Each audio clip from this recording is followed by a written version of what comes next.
subsiguiente semana vamos a ya organizar las clases prácticas para que ya estemos, principalmente van a ser clases eh, de, más que todo, de raciocinio, ¿no?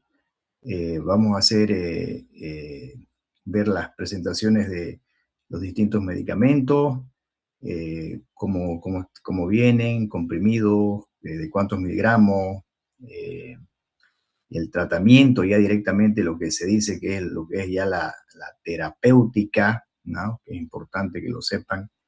Obviamente que ya van a tener el conocimiento de qué medicamentos son, porque lo estamos viendo en la teoría, pero ya directamente la terapéutica con miligramos, todo eso ya lo vamos a empezar, ¿ya? Y vamos a hacer también principalmente eh, lo que son el tratamiento dirigido directamente sobre eh, así una revisión de cada patología, ¿no? Como una historia clínica y obviamente sacar conclusiones, diagnóstico y tratamiento. Eso lo vamos a hacer en la práctica para que todos estemos eh, directamente ya relacionados con la terapéutica. Eso es lo que nos está faltando. Ya, entonces vamos a empezar a compartir pantallas. Cómo nos hemos distanciado un poquito con la parte también este, de vacaciones previas y todo eso, ¿no? Vamos a empezar, creo que el tema de anticoagulantes y antiagregantes desde un inicio nomás, para recordarles, ¿no? De qué se trata, ¿no? Bien, vamos a empezar. ¿Lo están viendo la pantalla? Sí, doctor. Bien, empezamos. Todos los temas de farmacología son bonitos, todos son bonitos, ¿no? Bien, fíjense ustedes acá, vamos a hacer como un resumen, ¿ya? En este capítulo se destacan obviamente todos los fármacos que son útiles en tratamiento de trastornos de la hemostasia, todo lo que es coagulación de la sangre, todo lo que implica en eso, ¿no? Fíjense ustedes que la trombosis significa un coágulo dentro de un vaso sanguíneo, ¿ya? Es la normalidad más frecuente que hay en la hemostasia. Es decir, que lo más común que haya es que se forme un coágulo dentro de un vaso sanguíneo. Y ese coágulo dentro de un vaso sanguíneo no es lo mismo que se forme en una vena, que se forme en una arteria, ¿no? Cuando se forma en una vena, pues directamente, pues la parte implicada en eso, supónganse que es los miembros inferiores, pues vamos a tener un edema de ese miembro inferior. Ese miembro inferior va a estar obviamente caliente, ¿no? Entonces, es totalmente distinto que un coágulo o un trombo que se forme dentro de una arteria. No nos olvidemos que las funciones de una arteria y una vena son totalmente distintos, ¿no? No nos olvidemos que la arteria es la que lleva el oxígeno a todas las partes, ¿no? Pero obviamente no todas las arterias llevan eso, siempre hay excepciones de la regla, ¿ya? Ya ustedes saben cuáles son las excepciones de la regla, ¿no? ¿Qué arteria no lleva oxígeno y qué vena no lleva CO2 ni detritus a los sitios de eliminación? Son excepciones, ¿no? Entonces, el infarto, que es ya cuando se bloquea totalmente la arteria, pues aparte de que va a ocasionar un dolor tremendo, pues directamente el miembro, dando el ejemplo otra vez a los miembros inferiores, si hay un infarto de una arteria a nivel del miembro inferior, pues el paciente le va a doler hartísimo, y obviamente ese miembro inferior, pues donde la arteria está siendo directamente, hay un trombo donde se está infartando, pues no va a estar caliente, más bien va a estar frío, ¿no? Porque esa es una de las funciones de las arterias, ¿no? La temperatura además, porque circula sangre y obviamente pues se vuelve pálida, ¿no? Porque ya empieza la isquemia, ¿no? Entonces, lo más común es trombo, ¿no? Pero también hay obviamente las hemorragias, ¿no? Entonces, y de eso también se trata este capítulo, ¿no? Que es muy, pero muy interesante, ¿ya? Entonces, aquí dice que estos trastornos se tratan con fármacos, con anticoagulantes para deshacer esos trombos y también con fibrinolíticos, ¿no? Para deshacer ese trombo que ya se ha formado, ¿no? Estos trastornos hemorrágicos relacionados con problemas de la hemostasia son menos frecuentes que los trastornos tromboembólicos, ¿no? Es decir, que los tromboembólicos son como que más frecuentes, ¿no? Los trastornos hemorrágicos incluyen, obviamente, lo que es la hemofilia, ¿no? Que se trata directamente con factor 8, ¿no? Y la deficiencia de famosa de vitamina K, ¿no? Que se suplementa obviamente con vitamina K. La deficiencia de vitamina K no es muy común, porque normalmente la vitamina K en primer lugar la producen las bacterias a nivel de la microbiota, a nivel intestinal, y obviamente también es importante, digamos, esta vitamina K ya a nivel del hígado, ¿no? Entonces, siempre cuando hay una deficiencia de esta vitamina K, tenemos que ver la función hepática y también la microbiota, que es muy importante, porque no nos olvidemos que es una vitamina liposoluble, entonces necesita también la presencia de la bilis, ¿no? A nivel del intestino para que se absorba. Y si no hay una buena producción de bilis, pues puede haber disminución de su absorción, como por ejemplo en un síndrome coledociano, cuando hay un bloqueo, digamos, de justamente el colédoco y no llega bilis hacia el intestino. Fíjense ustedes acá a su lado derecho de ustedes tienen todos los inhibidores plaquetarios, ¿ya? Estos nombres que están en rojo son en realidad los nombres de los laboratorios originales, ¿ya? Y obviamente algunos van a decir que es solo genérico, ¿no? Entonces aquí tienen el abecilmab, tienen la aspirina, que es el más conocido, el cangrelor, cilostazol, clopidogrel, dipiridamol, eftifibatida, parasugrel, ticagrelor, ticlopidina, tirofiban. Todos estos son inhibidores plaquetarios, ¿ya? Anticoagulantes, apixaban, argotrofan, betrixaban, ¿no? Vivavirulina, dabigatran, dalteparina, desiluridina, edoxaban, enoxaparina, fondaparinux, heparina, rivaroxaban, warfarina. Hay muchos que lo van a ustedes tener como que más conocido. Por ejemplo, aquí uno de los más conocidos pues es la heparina, ¿no?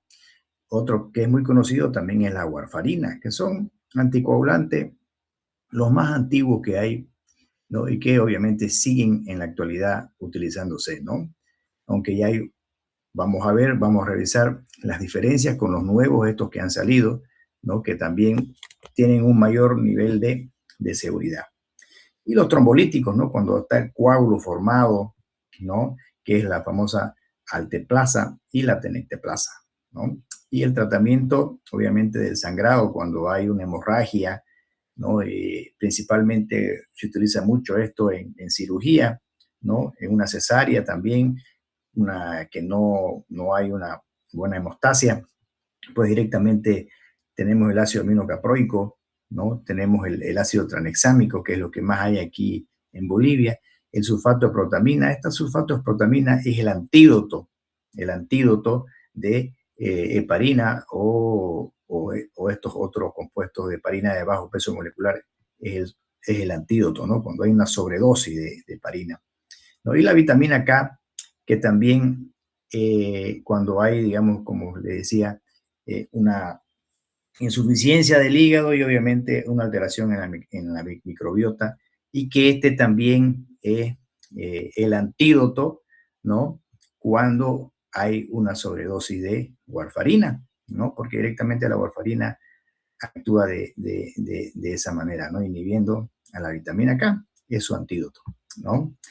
Bien, aquí dice trombo frente a émbolo, ¿no? Ya saben que el trombo es el coágulo, pero el coágulo que se mantiene en un solo lugar. En cambio, el émbolo es el que viaja, ¿no? Hay un accidente de placa, directamente, supónganse, en la arteria femoral, ese accidente de placa pues viaja por las arterias y se va a ir directamente, se desprende, digamos, un coágulo pequeño y se va a ir, obviamente, a un lugar donde ya no es el diámetro suficiente como para que siga circulando y se queda y provoca, obviamente, un déficit, ¿no? De acuerdo al lugar donde ya no hay, donde no pueda pasar, digamos, el oxígeno. Un coágulo que se adhiere a la pared de un vaso se conoce como trombo. El trombo se queda. Entonces, normalmente es un coágulo intravascular que flota en la sangre, se conoce como, en cambio, el que viaja es émbolo. El trombo se queda, digamos, en la sangre. Entonces, un trombo que se desprende, ahora ya este trombo se puede convertir obviamente en émbolo. El trombo que se desprende se convierte en un émbolo. Ese émbolo viaja, ya saben ustedes, hasta el lugar más pequeño donde ya se queda y ya produce la isquemia. Entonces, tanto los trombos como los émbolos son peligrosos debido a que pueden obstruir vasos sanguíneos y privar de oxígeno y nutrientes, ¿no? Las trombosis arteriales ocurren con mayor frecuencia en vasos de tamaño medio que se han vuelto trombogénicos debido principalmente a la aterosclerosis, ¿no? La trombosis arterial suele consistir de un coágulo de alto contenido de plaquetas, ¿no? Fíjense estos conceptos interesantes. La trombosis venosa ya es desencadenada por éxtasis venosa o activación inapropiada de la cascada de coagulación. Como que no son iguales. Fíjense, una trombosis arterial, ¿ya? Fíjense, un coágulo con alto contenido de plaqueta, ¿ya? En cambio, fíjense esa parte que dice acá de la trombosis venosa es desencadenada por éxtasis venosa.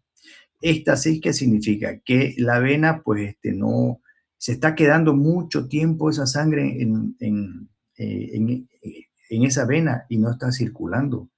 Entonces, ¿qué pasa, digamos, donde hay éxtasis venosa? ¿Dónde tenemos éxtasis venosa?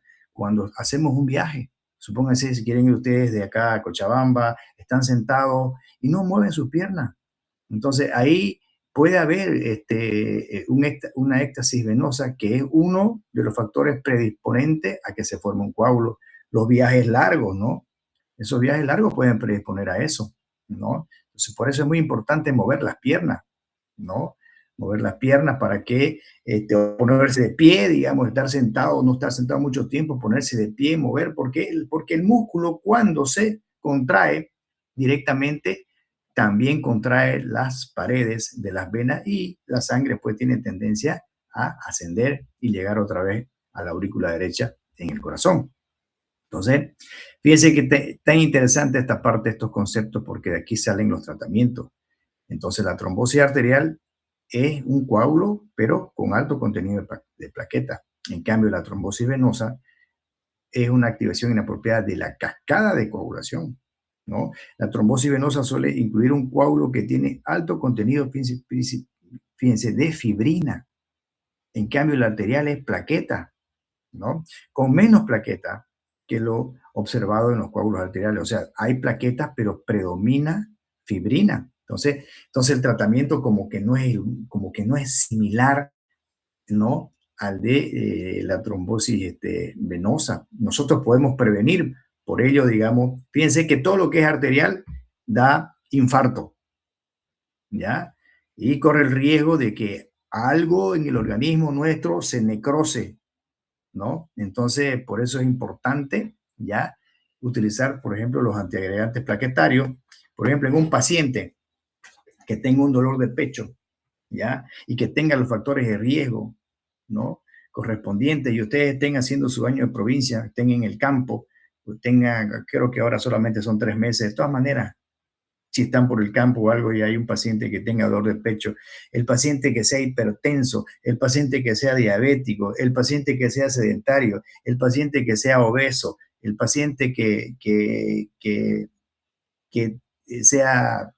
directamente tenga todos esos factores predisponentes y le duele el pecho, pues no, yo creo que imposible que nos equivoquemos. Ese paciente se está infartando, ¿no? Entonces, si sabemos ahora, por solamente conocer este concepto de decir que el dolor del pecho que tiene porque su arteria coronaria se está infartando y sabemos que tiene un alto contenido de plaquetas, nosotros a ese paciente le podemos salvar la vida solamente dándole ácido acetilsalicílico, aspirina, hasta que llegue a un centro ya de mayor complejidad para que sea atendido. Solamente ustedes les dan 500 miligramos de ácido acetilsalicílico, una aspirina de las de 500 miligramos masticada, ese paciente, y le salvan la vida a ese paciente. Fíjense de interesante solamente por conocer eso. Bien, respuesta plaquetaria a una lesión vascular. Los traumatismos físicos, ¿ya?, al sistema vascular, es decir, directamente cuando hay una punción directamente o cuando se corta o se punciona un vaso, se dice una serie compleja de interacciones entre las plaquetas, las células endoteliales y la cascada de coagulación, ¿no? Todo eso interacciona. Plaquetas, células endoteliales, porque ya saben ustedes, las células endoteliales son las que están obviamente en el endotelio de todos los vasos sanguíneos y se estimula la cascada de la coagulación. Estas interacciones conducen a una homeostasis o suspensión, ¿ya?, de la pérdida de sangre de un vaso sanguíneo dañado, ¿ya? Las plaquetas son fundamentales en este proceso. Las plaquetas, cuando hay un daño, directamente van y tapan, ¿no? Automáticamente, ¿no? Al inicio hay un vasoespasmo. Esto también es importante. Por eso es que muchas veces cuando se cortan una arteria importante por un accidente de tránsito, incluso pongámoslo algo más frecuente, digamos, a veces la gente se duerme en las rieles del tren, ponen sus piernas, el tren pasa y los secciona totalmente. Y a veces esas personas no llegan a fallecer. ¿Por qué? Porque la fricción esa que ha sucedido en el miembro inferior, cortado por el tren, produce también, el organismo se defiende con un vasoespasmo. Entonces, directamente la arteria se comprime y no sale sangre. Obviamente que va a salir sangre, pero el vasoespasmo ayuda para que no siga perdiendo en mayor cantidad de sangre. Entonces, por eso que dice que al inicio hay un vasoespasmo sanguíneo dañado, ya del vaso sanguíneo dañado, para evitar una pérdida adicional de sangre. A eso se refiere. El siguiente paso implica formación de un tapón de plaqueta y de fibrina en el sitio de la punción, y la creación de un trombo indeseado incluye muchos de los mismos pasos en la formación de un coágulo normal, excepto que el estímulo desencadenante es un trastorno patológico del sistema vascular más que un traumatismo físico externo. Es decir, que la fisiología o fisiopatología, ¿ya?, de un trombo, ¿ya?, realizado por una punción o una cortada de un vaso sano es igual que la fisiopatología de un accidente de placa, similar, ¿no? Entonces aquí cambia nomás directamente el mecanismo que produjo esa lesión. Fíjense que aquí las plaquetas, ¿ya?, actúan como centinelas vasculares, porque son directamente soldados. Donde hay algo lesionado, ¡pum!, van y lo tapan. Vigilan la integridad del endotelio, es decir, que todos los vasos sanguíneos tienen que estar sanitos, ¿no? Ni siquiera tienen que estar, por así decirlo, rugosos, digamos. No, tienen que estar totalmente suaves, porque cuando hay rugosidad, también las plaquetas van ahí a tratar de que esa rugosidad otra vez se vuelva suave. Las plaquetas en reposo circulan libremente debido a que el equilibrio de las señales químicas indica que el sistema vascular no está dañado, ¿no? Porque todo es así, todo es en el organismo por dentro, para que todo funcione, que haya una homeostasis, pero totalmente compensada, ¿no? Es que todo tiene que funcionar normal. Fíjense aquí las plaquetas. Punto número 1, plaquetas en reposo. Aquí están, estas son las plaquetas en reposo. Fíjense aquí cómo está el endotelio, ¿ya? Las células endoteliales aquí están sanitas, tan bonito, el endotelio está bonito acá, ¿no? Acá tenemos la membrana basal, ¿no? Y acá tenemos las fibras de colágeno que están obviamente debajo de esa membrana basal. Aquí tenemos una plaqueta, ¿no? Y todos los componentes que tienen las plaquetas, receptores de la glucoproteína 2B, 3A, que están inactivos, estos también son sumamente sensibles, ¿no? Que otro de los mecanismos por los cuales la plaqueta también se agrega, ¿no? Acá fíjense cómo está, digamos, dentro de la plaqueta, qué es lo que hay acá. Tenemos calcio, ¿no? Secuestrado, el calcio secuestrado adentro de la plaqueta, ¿ya? Y esto es cuando hay una plaqueta en reposo, ¿no? Entonces, el calcio es sumamente importante también para agregación plaquetaria. Entonces, fíjense qué es lo que pasa aquí. Nos vamos a la teoría. Punto número 1. ¿Ya? La prostaciclina, ¿ya? Es sintetizada por las células endoteliales intactas y actúa como un inhibidor de la agregación plaquetaria. Es decir, que en el endotelio siempre se va a agregar constantemente prostaciclina, ¿no? Entonces esta prostaciclina va a hacer que las plaquetas no se agreguen. La prostaciclina, también conocida como prostaglandina I2, se une a los receptores de membrana plaquetaria que se acoplan a la síntesis de adenosín monofosfato. Fíjense aquí, prostaciclina ingresa y se va aquí al adenosín monofosfato, ¿ya? Directamente, y directamente las concentraciones elevadas de este adenosín monofosfato intracelular se relacionan con una disminución del calcio intracelular. Hacen directamente aquí, al entrar la prostaciclina, al activar el adenosín monofosfato, este adenosín monofosfato inactiva el calcio, ¿no? Entonces el calcio pues se mantiene dentro de la plaqueta, ¿no? Entonces la disminución del calcio intracelular, dice, previene la activación plaquetaria, ¿ya? Y la liberación subsecuente de los agentes de agregación plaquetaria, ¿no? Entonces, gracias directamente a la prostaciclina, hacen que este calcio directamente no se libere, se mantiene. Las células endoteliales dañadas, ahora ya es distinto, ya que hay un endotelio dañado, sintetizan menos prostaciclina que las células sanas. Con menos prostaciclina para unirse a los receptores plaquetarios, se sintetiza menos también este adenosín monofosfato, ¿ya? Intracelular, y esto conduce a que la plaqueta se agregue. ¿Por qué? Porque ya al haber menos adenosín monofosfato, pues directamente no va a bloquear el calcio, se va a liberar el calcio, ¿no? Y va a ocasionar, pues obviamente, que la plaqueta se agregue, ¿no? Entonces, fíjense acá, en el paso 2 y aquí, el endotelio sano e intacto que libera prostaciclina en el plasma directamente. Acá está el endotelio, libera la prostaciclina. La prostaciclina se une a los receptores de las membranas plaquetarias, causando síntesis de adenosín monofosfato. El adenosín monofosfato estabiliza los receptores de glucoproteína 2B y 3A, ¿ya? Inactivo, e inhibe la liberación de los gránulos que contienen agentes de agregación plaquetaria y o calcio. Entonces, todo eso hace que la plaqueta esté tranquila, ¿ya? Tranquila. Entonces, fíjense ya qué ocurre aquí en el paso ya número 3. Aquí ya tenemos aquí tenemos un endotelio que aquí estaba tan bonito, fíjense la flecha, aquí estaba tan bonito en el punto 1, bonito, intacto, íntegro, entonces no pasa nada. Pero aquí ya pues caramba, aquí hay una solución de continuidad, ¿no? Aquí directamente ya hay hasta contacto con las fibras de colágeno. Ya también la membrana basal del endotelio también ha sido lesionada, ¿no? Y las plaquetas que están circulando siempre, pues aquí ya van a tener, cuando ya se actúan ya con las fibras de colágeno, ya es distinto. Las plaquetas activadas directamente ya cubren esta superficie porque aquí está dañada, ya subendotelial expuesta obviamente a ese endotelio que se ha dañado.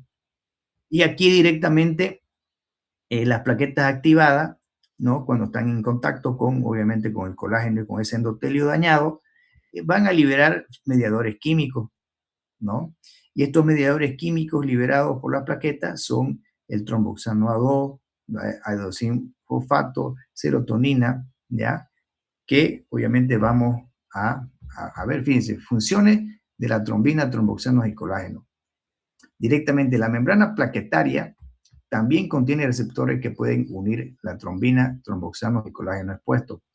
En el vaso normal intacto, cuando hay un vaso normal, las concentraciones circulantes de trombina y tromboxanos son bajas y el endotelio intacto cubre el colágeno en las capas endoteliales. Es decir, aquí directamente el endotelio sano, pues no hay absolutamente nada, todo está normal, todo circula normal, pero cuando hay una lesión, una solución de continuidad, pues directamente ya las plaquetas se activan con el colágeno acá, ya, con esas fibras colágenas, y van a liberar, pues, muchos factores. Empiezan a liberar para, obviamente, ¿cuál es la consecuencia? De que mandan citoquina para que haya más agregación plaquetaria.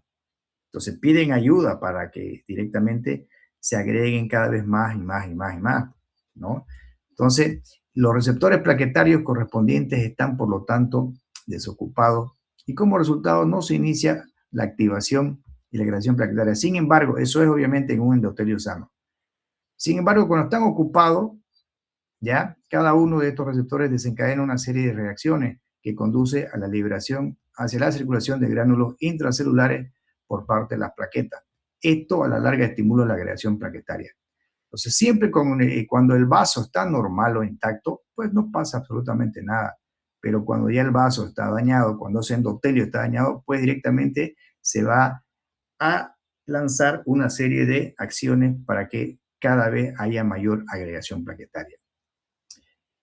La adhesión o agregación plaquetaria ocurre solamente cuando el endotelio está lesionado, ¿no? Entonces estas plaquetas se adhieren y virtualmente cubren el colágeno expuesto del endotelio. O sea, directamente el colágeno hace que las plaquetas se agreguen, ¿no? Esto desencadena una serie de complejas de reacciones químicas, lo que resulta obviamente en la activación plaquetaria. Y en la activación plaquetaria, los receptores en la superficie de las plaquetas adheridas, ¿ya? Son activados por el colágeno del tejido conjuntivo adyacente. Fíjense que ese colágeno, en otras palabras, ya está debajo de la membrana basal. Entonces, por eso es que en un vaso intacto no se activa la plaqueta. Pero cuando hay una lesión, pues ya ese colágeno entra en contacto, ya, con la plaqueta y se activa toda esa cascada que lo vamos a ver ahorita nuevamente. Esto causa cambios morfológicos en las plaquetas y la liberación de gránulos de plaquetas que contienen mediadores químicos, que ya lo hemos visto, como el adenosindifosfato, el tromboxano A2, la serotonina, ¿no? Factores de activación plaquetaria y trombina. Fíjense aquí, para que se den cuenta ustedes cómo es una plaqueta, vámonos con los ojos a la derecha, fíjense una plaqueta en reposo. Son así las plaquetas en reposo. Y fíjense cuándo es una plaqueta activada. Fíjense cómo se activa la plaqueta, cómo salen estos pseudópodos así directamente, que estos pseudópodos entran en contacto con el colágeno, ¿ya? Para adherirse con mayor firmeza y obviamente también para adherirse con mayor firmeza entre ellas mismas, ¿no? Esta es una microfotografía electrónica, ¿ya? De plaqueta. Una plaqueta en reposo y fíjense cómo es una plaqueta activada. No, es totalmente distinto, ¿no? Las plaquetas son espectaculares. Hoy en día hay muchas funciones de las plaquetas que se las utiliza en medicina regenerativa directamente para mejorar la piel, para mejorar el cabello, para mejorar las articulaciones. Hay un sinfín de acciones que las plaquetas nos ayudan, ¿no? A nosotros en todo aspecto, ¿no? La verdad que hay que tomar en cuenta esto, que las plaquetas no son células. Las plaquetas son fragmentos de células. En realidad, la célula es el megacariocito y las plaquetas son fragmentos celulares, ¿no? Bien, entonces, Estas moléculas de señalización se unen a receptores de la membrana externa, ¿ya? De las plaquetas, todas las que hemos dicho acá, el adenosín difosfato, el tromboxano A2, la serotonina, directamente se van a unir a receptores de la membrana externa de las plaquetas en reposo que circulan a la cercanía. Estos receptores funcionan como sensores que son activados por señales enviadas a las plaquetas adheridas. Las plaquetas previamente en reposo se activan y comienzan a agregarse si hay una lesión, ¿no? Estas acciones están mediadas por varios sistemas mensajeros que a la larga resultan en concentraciones elevadas de calcio y una menor concentración de AMP dentro de la plaqueta. Otra vez aquí estamos volviendo al calcio. El calcio es muy importante para la agregación plaquetaria. Si ese calcio se mantiene dentro de la plaqueta sin problema, no pasa nada. Pero si ese calcio es liberado, sí puede pasar. Se activan totalmente, ¿no? Agregación plaquetaria. Esta es una de las funciones más importantes de este tema también. El aumento del calcio citosólico, ahí está, ya lo estamos viendo acá. Entonces, lo que les decía antes, el aumento del calcio que acompaña la activación se debe a la liberación de las reservas secuestradas del calcio dentro de la plaqueta. Aquí hemos visto que el calcio está secuestrado aquí dentro de la plaqueta. Este calcio se libera, fíjense acá, agregación plaquetaria. Directamente no nos olvidemos que las plaquetas se activan cuando hay una solución de continuidad y lesión del endotelio, porque hay contacto con el colágeno que está aquí abajo. Y aquí las plaquetas ya se están obviamente agregando. Y fíjense cómo llaman más y más y más y más, ¿no? Las plaquetas se reclutan y hacen un tapón plaquetario, ¿no? De ahí aquí estamos viendo ya la plaqueta en su integridad. Vemos aquí la plaqueta, ya. Aquí vemos que ingresa tromboxano A2 porque ya hay lesión, ¿no? Ingresa la trombina, ingresa todos estos. Y directamente esto, ¿qué van a hacer? Directamente van a este depósito de calcio, lo van a estimular, ¿no? Y se va a liberar calcio, ¿no? Y se van a liberar, obviamente, gránulos adentro de muchos otros mediadores, trombina y otros mediadores más, ¿ya? Y esto va a hacer a que se agreguen más las plaquetas, ¿no? Entonces, también aquí entra ya el fibrinógeno, que también es otro mecanismo por el cual las plaquetas se agregan, que lo vamos a ver más adelante, que es ya otro mecanismo porque las plaquetas se agregan, ¿no? Aquí, digamos, la famosa aquí, la trombina, el tromboxano A2, el ADP y otros mediadores liberados de las plaquetas activadas, ya cuando se activan obviamente por contacto con el colágeno lesionado, ya causan una elevación de la concentración de calcio. Estos directamente van a actuar aquí y van a liberar el calcio para que haya mayor agregación plaquetaria. Ahora aquí ya cuando hay fibrinógeno, el calcio elevado, ¿qué pasa con el calcio que ya está elevado dentro del citosol, dentro del citoplasma, dentro de la plaqueta? Causa liberación de gránulos de plaqueta, activación de la síntesis de tromboxano A2 y activación de los receptores de glucoproteína 2B3A, que hacen que más se agregue la plaqueta, absolutamente más, ¿no? Aquí directamente, pues lo mismo, aquí está en el coágulo de plaqueta, pues ya está formándose un coágulo ya formado porque ya viene la fibrina y el fibrinógeno ayuda a que este coágulo ya sea más consistente, más duro, ¿no? Entonces, fíjense, ya aquí dice que la heparina ya inhibe ya esta parte, ¿no? Cuando ya hay heparina, porque ya la heparina normalmente actúa a nivel de lo que es ya, obviamente, el fibrinógeno, ¿no? Activación de los factores de coagulación del plasma, aquí, ya una vez las plaquetas primero hacen el tapón plaquetario y luego tiene que haber ya la parte de fibrinógeno, ¿no? Y trombina para que se produzca la trombina y obviamente la fibrina y directamente esto ya se consolide, ¿no? Todo ese proceso, digamos, primero es el tapón plaquetario y después obviamente ya viene la trombina y fibrina para que ya eso sea más sólido, ¿no? Entonces, aquí ya este paso 8, pues obviamente es lo que es la formación del tapón de fibrina con plaqueta, este de acá. Y aquí el último paso que es la fibrinólisis, directamente, ¿no? Activador tisular del plasminógeno, en plasmina y los péptidos de fibrina que directamente van a destruir, obviamente, y causar esa fibrinólisis, que lo vamos a ver ahorita. En la teoría vamos a explicarlo más detenidamente. Entonces no nos olvidemos todo lo que hace la plaqueta, ¿no? Aquí hemos dicho, primero, la liberación de los gránulos de las plaquetas que contienen mediadores como el ADP, serotonina, que van a activar a otras plaquetas. Segundo, activación de la síntesis de tromboxano A2, que va a activar más plaquetas. Y aparte, el tromboxano A2 también produce vasoconstricción, ¿ya?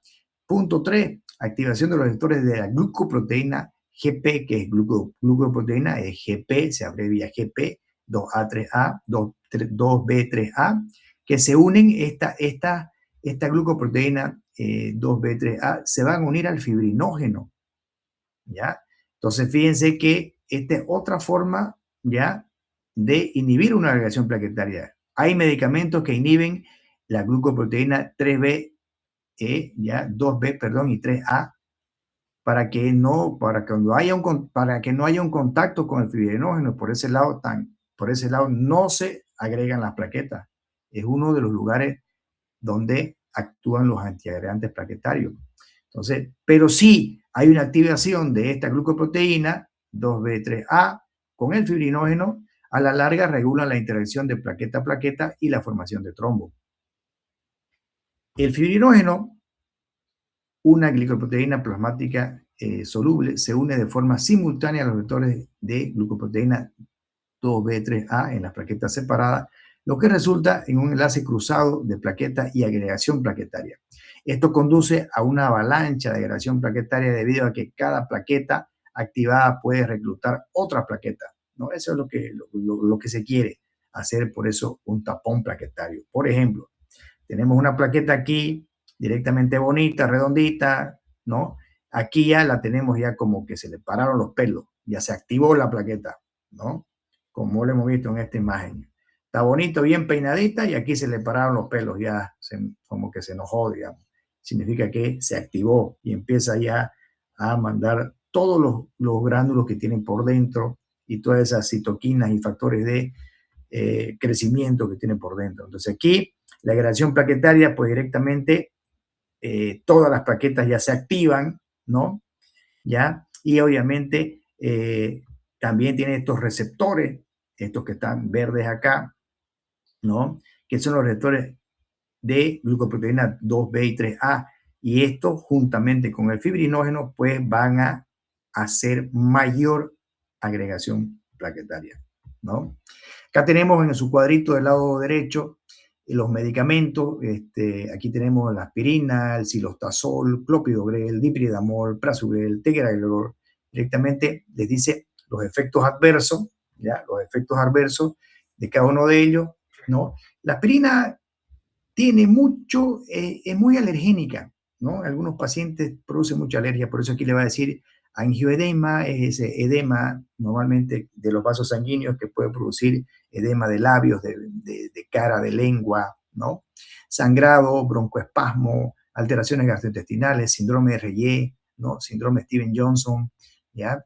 Acá interacciones farmacológicas con anticoagulantes, inhibidores de la PY2, con AINES, ¿no? Aumento de sangrado, sidofovir, puede producir nefrotoxicidad, ¿no? Con el probenecid, efectos uricosúricos disminuidos, ¿ya?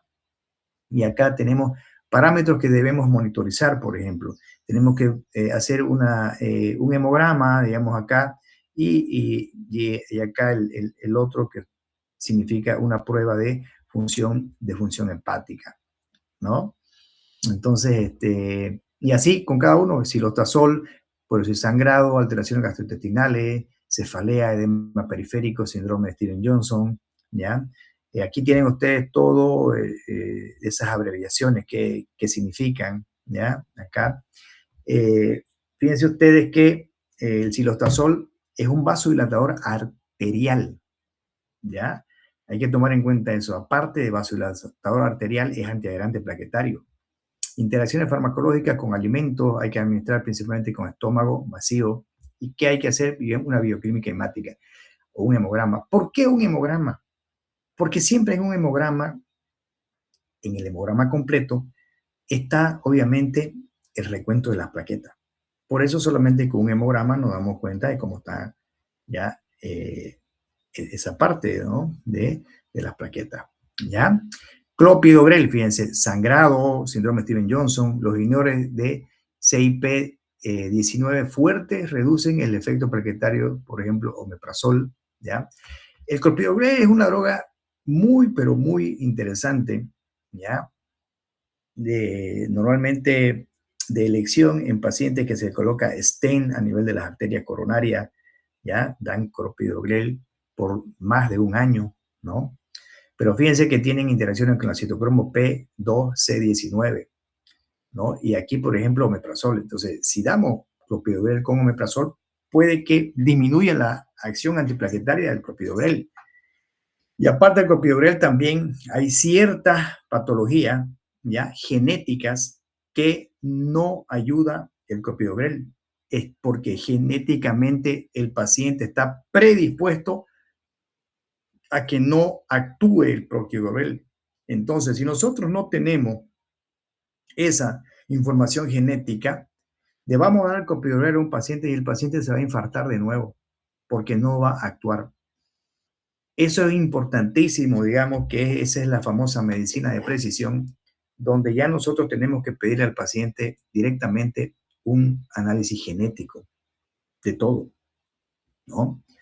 Eso ya se está haciendo, se lo hace y solamente es con saliva o con un pelo, ¿no? Y se manda a laboratorios de afuera, ¿no? Que eso ya a la larga tiene que ya hacerse acá una rutina porque es la medicina de precisión, ¿ya?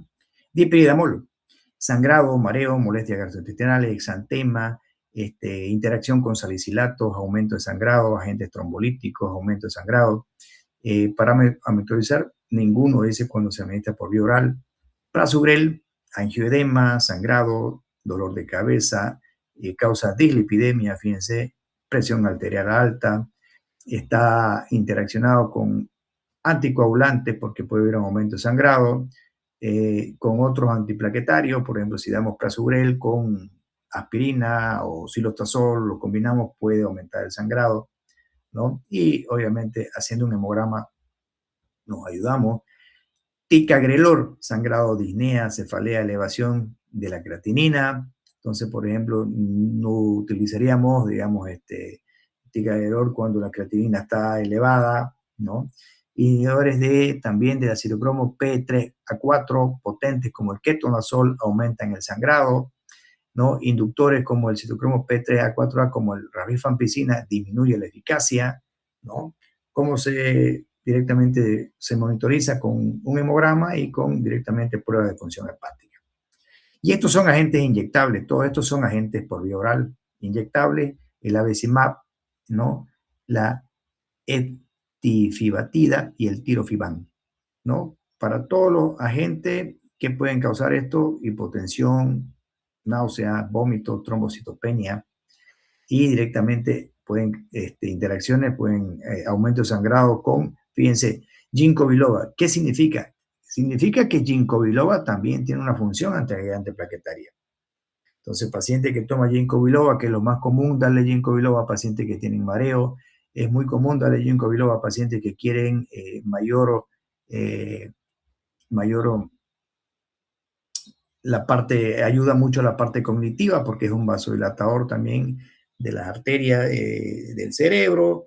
Entonces, ginkgo biloba también ayuda a la tonificación de las venas cuando hay varices, ¿no? Pero si estamos tomando, digamos, algunos de estos medicamentos, ¿no? No solamente estos, también estos otros, puede haber un aumento de sangrado.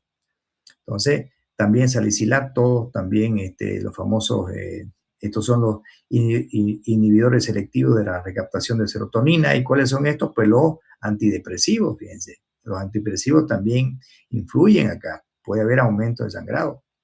¿Y con qué se hace un seguimiento, una monitorización? Con el tiempo de coagulación, con el tiempo de parcial de tromboplastina activada, ¿no? También se puede hacer con un hemograma, ¿no? Un recuento plaquetario con un tiempo de protrombina, ¿ya? Entonces, todos estos medicamentos directamente son los antiagregantes plaquetarios que salvan la vida, digamos, en los casos donde hay un accidente de placa, principalmente, no nos olvidemos, arterial. Arterial. ¿Por qué? Porque el trombo plaquetario arterial es abundante en plaqueta, ¿no? Y bueno, aquí como que los últimos pasos, que aquí directamente sería el 8 y el 9, donde ya hay la formación del coágulo, ¿no? La estimulación local de la cascada de coagulación de los factores tisulares liberados por el tejido lesionado y por mediadores en la superficie de las plaquetas, resulta en la formación de trombina. La trombina directamente acá, que es el factor 2A, ¿no?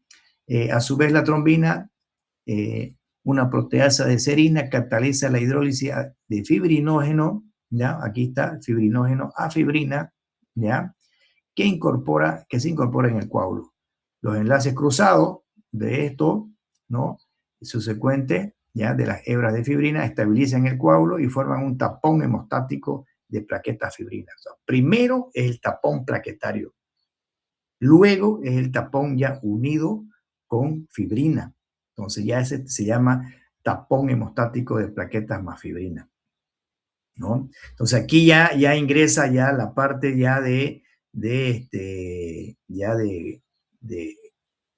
la cascada de coagulación aquí, ¿no? Antes no. De aquí ya con la fibrina ya es como la cascada de coagulación. Por eso que aquí ya tratamientos ya ingresan ya anticoagulantes, ¿no? Y antifibrinolíticos. Porque el antifibrinolítico es a nivel de este paso acá, para que no haya para que haya la fibrinolisis y no se produzca, digamos, el fibrinógeno a fibrina, ¿no? Entonces aquí se hace la fibrinolisis y todo esto se destruye nuevamente, ¿no? ¿Ya?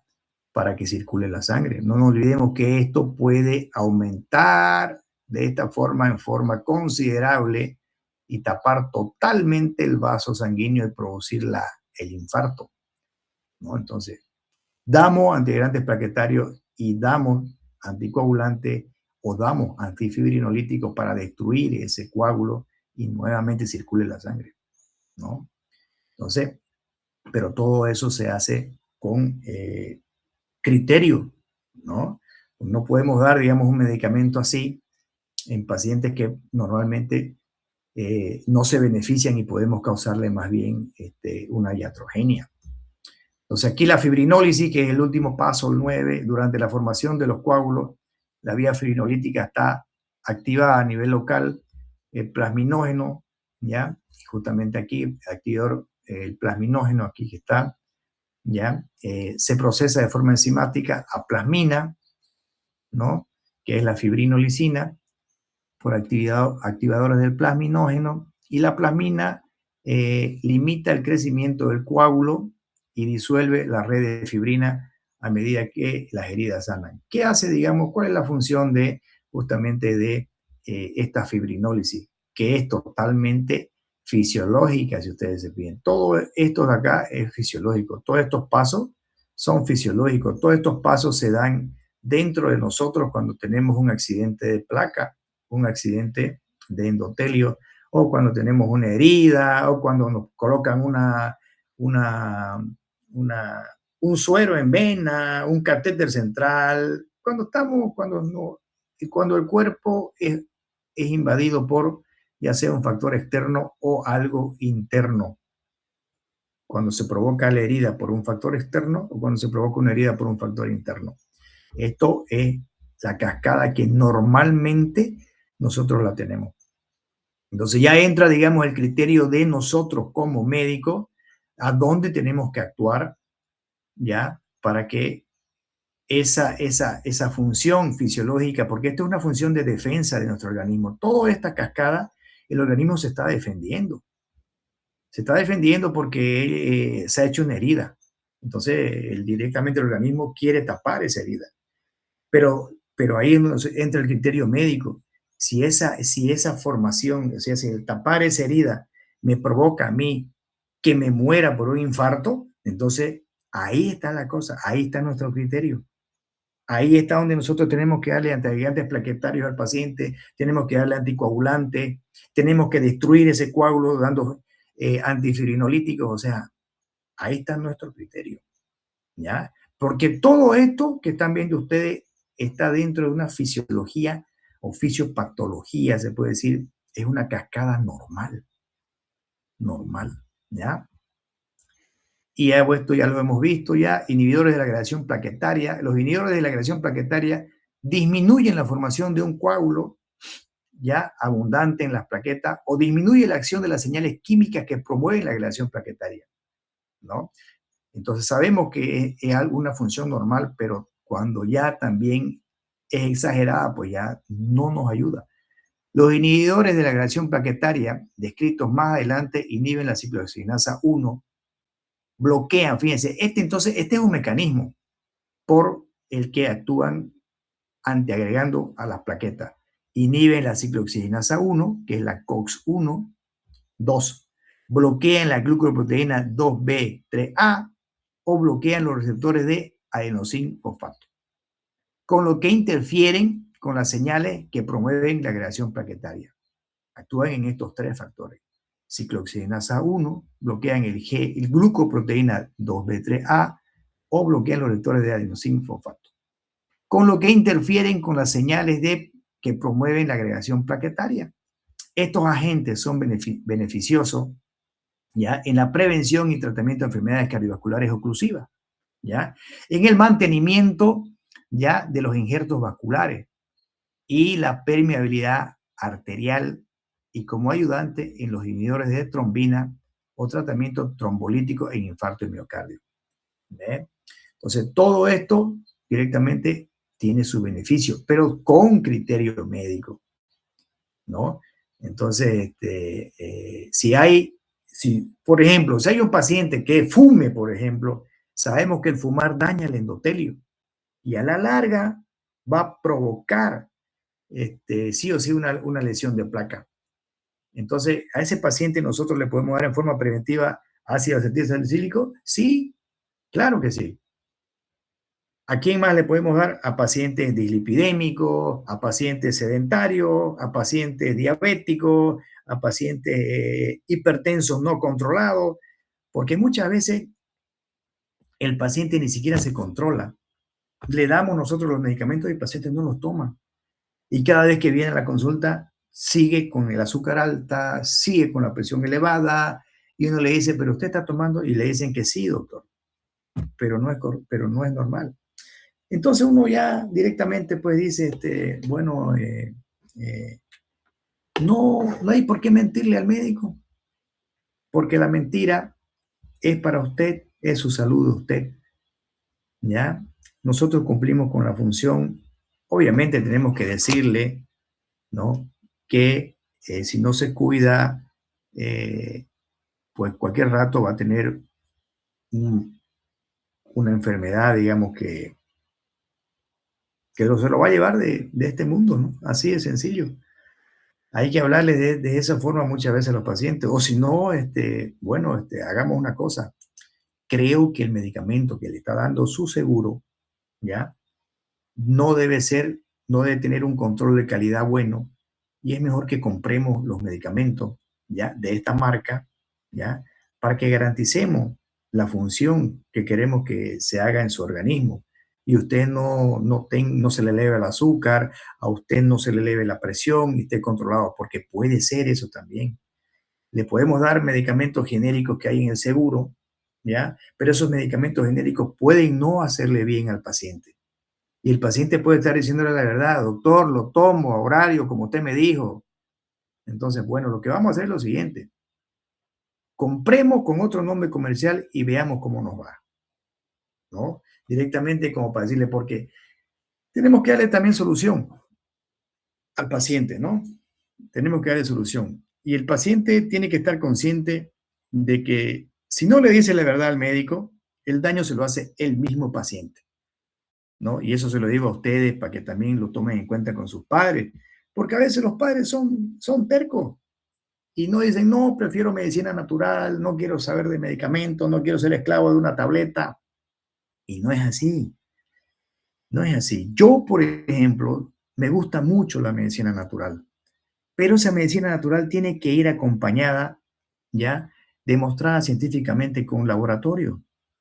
Si yo tomo, digamos, por así decir, hoja de guayaba o hoja de manga para que me mejore la glicemia y no quiero tomar medicamento, está bien. Tome su hoja de manga, tome su hoja de guayaba, tome su canela, lo que usted quiera, pero hagamos análisis de laboratorio. Si el laboratorio me dice que su control de su azúcar está normal, siga por amor a Dios con su guayaba y bendito sea su hoja de guayaba y su canela, lo que usted está haciendo, porque verdaderamente le está haciendo bien a usted, ¿no? Y no es necesario que tome ningún otro medicamento porque estamos bien controlados.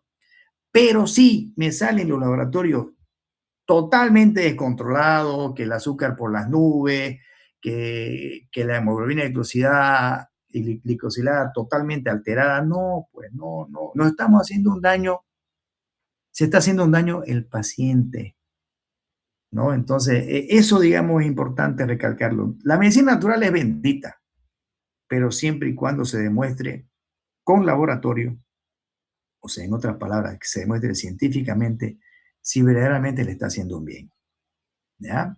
Y es lo mismo con todos los medicamentos que estamos viendo en el transcurso del año en farmacología, con todo. El paciente es muy especial, ¿no? Entonces, estos medicamentos obviamente no han nacido para dañar al humano, más bien han nacido para mejorar al humano, ¿no? Ojo, algunos, ¿no? Porque también, y también hay que darlo con criterio, ¿ya? Y no medicar por medicar, ¿ya? Bien, fíjense acá, y la famosa aspirina, uno de los medicamentos más antiguos que hay y que cada vez le encuentran más y más y más y más beneficios. Es súper interesante la aspirina. ¿Qué hace la aspirina en cuanto a la parte de la agregación plaquetaria? Porque ese es el tema. La estimulación de las plaquetas por la trombina, ¿ya? Colágeno, obviamente estamos hablando ya, cuando hay contacto con trombina y colágeno es porque el endotelio se ha dañado, ¿no? Entonces, y obviamente la adenosín difosfato también resulta en la activación de la fosfolipasa de membrana plaquetaria que libera ácido araquidónico de los fosfolípidos de membrana. El ácido araquidónico se convierte primero en prostaglandina H2 por la ciclooxigenasa 1, ¿ya? Entonces, la prostaglandina H2 se metaboliza adicionalmente a tromboxano A2, ¿no? Y el tromboxano A2, ¿qué es lo que hace? El tromboxano A2 va a hacer vasoconstricción y directamente va a haber mayor agregación plaquetaria directamente. El tromboxano A2 promueve el proceso de agregación que es esencial para la formación rápida de un tapón hemostático. El tromboxano A2 es la clave también, ¿no? ¿Qué hace la aspirina?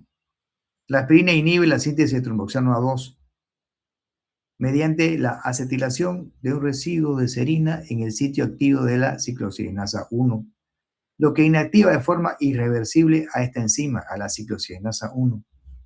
La inactiva, ¿no? Entonces, fíjense ustedes de interesante qué es lo que hace la aspirina. Pero aquí dice irreversible. Ese es un punto clave para que ustedes lo tomen en cuenta. Irreversible. Esto dice desvía el equilibrio de los mediadores químicos para favorecer los efectos de antiagregación de prostaciclina, ¿ya? Con lo que se previene la agregación plaquetaria. El efecto inhibitorio es rápido y una supresión inducida por la aspirina de tromboxano A2 y la supresión resultante de la agregación plaquetaria duran toda la vida de la plaqueta, que es aproximadamente de 7 a 10 días. La administración repetida de aspirina tiene un efecto acumulativo sobre la función de la plaqueta. La aspirina es el único agente antiplaquetario que inhibe de forma irreversible la función plaquetaria. Pero fíjense ustedes que solamente estamos hablando de la función de agregación plaquetaria, ¿ya? Porque es un antiagregante plaquetario. La aspirina tiene otras funciones. Mejor dicho, la plaqueta tiene otras funciones. aparte de su agregación, ¿ya? Que ahí, digamos, está metido todo lo que es la parte de este ciclo que vemos acá, ¿no? Está aquí directamente el adenosín fosfato, su calcio intracelular. Acá adentro la plaqueta tiene un montón de gránulos, fíjense acá están los gránulos, ¿no? ¿Ya? Entonces, estos gránulos tienen aparte otras funciones. Tienen factores de crecimiento, tienen factores citoquinas inflamatorias, anti y proinflamatorias. Entonces, esas son funciones de los gránulos que tiene la plaqueta adentro. ¿Ya? Entonces, pero obviamente la principal función de la plaqueta es directamente de ir a tapar, ¿no?, una lesión en el endotelio. Y esa función se la consigue con la agregación de las plaquetas. Ahora, si nosotros queremos que no haya agregación plaquetaria para inhibir una lesión, digamos, de que estamos sospechando de que esas arterias ya están dañadas y en cualquier momento hay un accidente de placa o accidente del endotelio, ¿no? Entonces damos directamente un antiadherente plaquetario para que no se produzca ese tapón de plaqueta y tape totalmente el vaso sanguíneo y cause, obviamente, el infarto, ¿no? La aspirina, entonces, inhibe irreversiblemente la ciclosinasa 1 plaquetaria, ¿ya? Y lo hace de forma irreversible y lo hace durante la vida media de la plaqueta. ¿Cuánto vive una plaqueta? De 7 a 10 días, ¿no? Entonces, la aspirina va a hacer que las plaquetas no se agreguen, pero van a tener las otras funciones de liberar los gránulos de factores de crecimiento y otras cosas. Sí, lo van a hacer, pero no se van a agregar. Esa función va a estar inhibida. Inhibida, obviamente, fíjense, en toda la vida de la plaqueta, de 7 a 10 días. Por eso es que cuando el paciente se va a operar, ya le dice al paciente, el médico le dice, ¿usted toma aspirina? Sí, muy bien. Entonces deje de tomar, por favor, una semana antes de su cirugía, obviamente para que sus plaquetas estén bien y no haya sangrado durante la cirugía. O sea, esa es una cirugía programada, ¿no? Pero supóngase que el paciente esté tomando antiagregantes plaquetarios y tenga una cirugía, una apendicitis. No va a esperar el médico 7 a 10 días para que se agreguen, para que no tenga la función agregante de las plaquetas, porque la aspirina hace eso. No, se opera igual. Si yo a un paciente que recibe plaqueta, ¿ya?, le pido yo un hemograma, las plaquetas no se van a alterar porque no inhibe la producción de plaquetas, porque la producción de plaquetas normalmente está en la médula ósea. O sea, se van a seguir produciendo las plaquetas de forma normal, pero no van a tener la función de agregación plaquetaria. Eso quiero que esté bien entendido por ustedes. O sea, es decir, la aspirina directamente inhibe irreversiblemente la ciclooxigenasa 1 y al disminuir la ciclooxigenasa 1, disminuye obviamente aquí también el tromboxano A2. Entonces, eso es la forma en que la aspirina bloquea la agregación plaquetaria, ¿no? Entonces, eso es muy importante que lo tomen en cuenta, ¿ya? El organismo va a seguir produciendo plaquetas porque la produce la médula ósea, pero si el paciente toma aspirina, esas plaquetas no se van a agregar. No se van a agregar, ¿no? Entonces, un paciente que tiene que operarse una apendicitis por emergencia, ¿ya? Se opera nomás sin ningún problema. El médico va a haber un ligero mayor sangrado en ese paciente, sí, ¿no? Pero se puede hacer una coagulación, pues, de forma física, digamos, ya con láser, con calor, con los electrocauterios, los bisturí que pueden producir coagulación y todas esas cosas dentro del quirófano, ¿ya? Y hacer eso. Bien, vamos a terminar acá con ustedes unos 3 minutitos más. Uso terapéutico de la aspirina. Se usa para el tratamiento profiláctico de la isquemia transitoria cerebral, para reducir la incidencia de infarto de miocardio, para disminuir la mortalidad en el ámbito de prevención primaria y secundaria de infarto de miocardio, para que se den cuenta ustedes de interesantes funciones.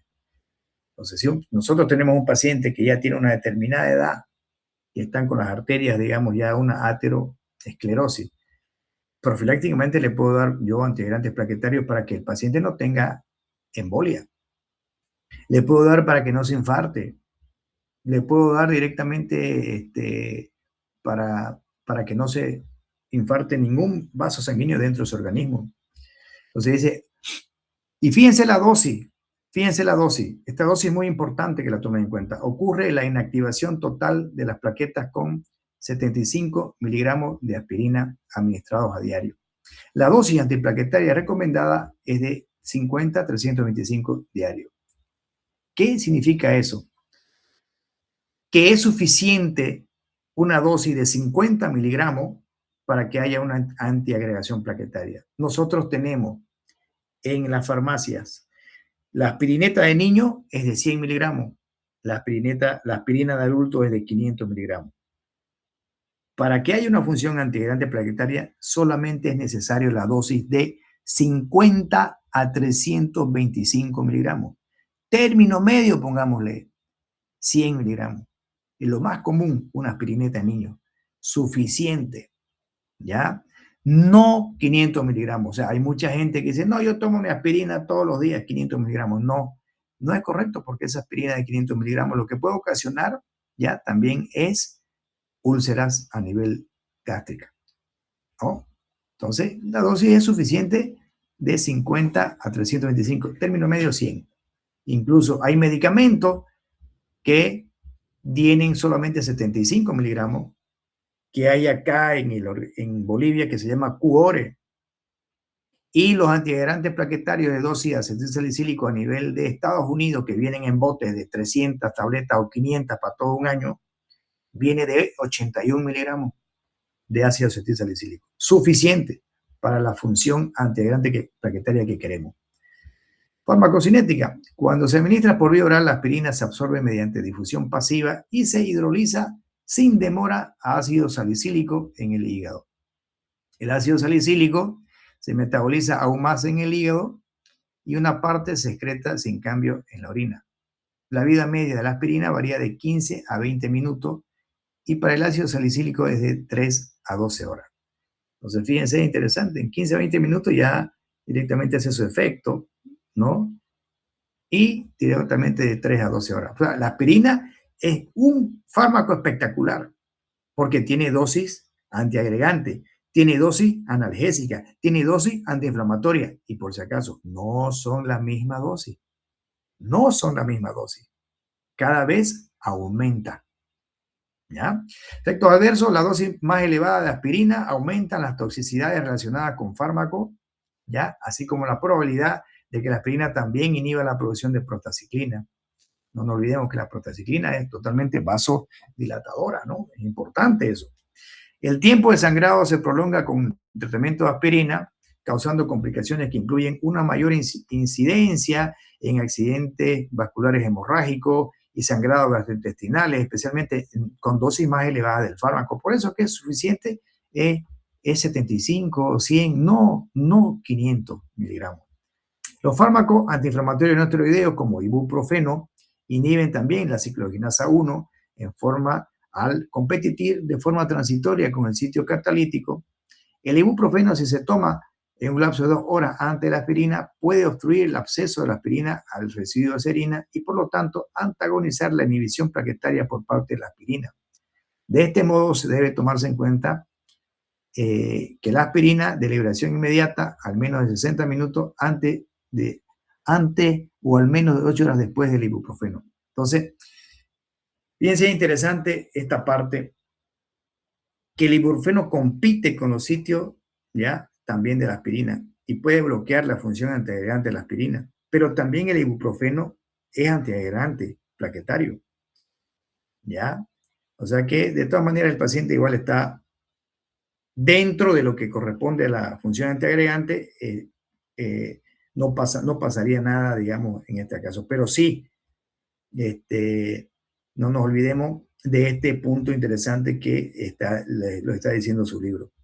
El ibuprofeno, si se toma en un lapso de 2 horas antes de la aspirina, puede obstruir el acceso de la aspirina al residuo de serina y por lo tanto la aspirina bloquea la acción antiplaquetaria de la aspirina por parte de la acción del ibuprofeno, ¿no? Entonces dice, por eso que hay que tomar, dice, una aspirina de liberación inmediata, por lo menos en 60 minutos antes, después de un ibuprofeno. Interesante aclaración en su libro. Muy bien, entonces vamos a quedar aquí en aspirina. Ya esto lo vamos a ver después en la parte de la teoría de la tarde, de las 6 de la tarde. ¿Ya? Muy bien, yo creo que ya ingresaron los otros grupos ya el que corresponde de las 10, ¿no? Bien, se pueden quedar o se pueden, depende de ustedes si tienen otros compromisos, porque vamos a repetir nuevamente todo, ¿ya? Bien, muy buenos días para el nuevo grupo y para los que quieren quedarse. Vamos, nos estamos viendo después de tiempo, ¿no? Espero que todos estén sanitos, ¿ya? Y que sigamos estudiando, ¿ya? Bien, vamos a empezar a hacer nuevamente un recuerdo de la primera lección que tuvimos, ya de anticoagulante y antiagregante, debido a que ha pasado mucho tiempo y a veces uno ya como que se desconecta. Entonces hay que volver nuevamente al inicio para que nos acordemos, ¿ya? Bien, vamos a hacer las clases prácticas nuevamente. Yo creo que de esta semana a la otra, ya vamos a ver las clases prácticas, que las clases prácticas las vamos a hacer con casos clínicos. Vamos a hacerlo de manera interactiva, con casos clínicos, con dosis de medicamentos, ¿no? Principalmente con todo lo que ya sabemos de la parte teórica, pues poner